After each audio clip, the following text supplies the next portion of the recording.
All right, so if you guys have one of these, this is a Ridgid portable vac.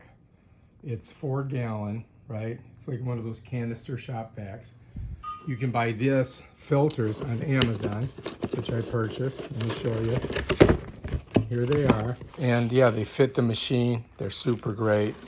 And much better price than at Home Depot or one of those other places. So yeah, let me pull one out. So this is what they look like. This goes over that little nipple in the machine. You just push it on and it pops right through it. So you get 2 of them. So yeah, put it back in the box. All right, so here's our old one. Here's our new one. And this little nipple here has got to get through this hole. So you got to push it down hard on there. So basically I just kind of set it like this until I can see that little nipple right there. And then I just got to push it down on it. And it's on. Yeah, I'm done.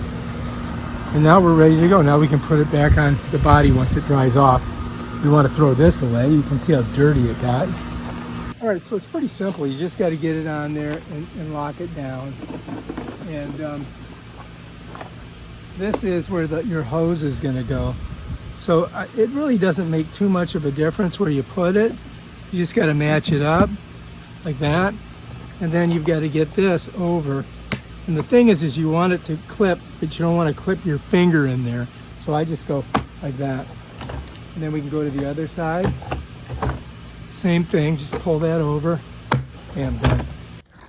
All right, if you like this video, subscribe to my channel and check out my other awesome videos on stuff like this. Peace out.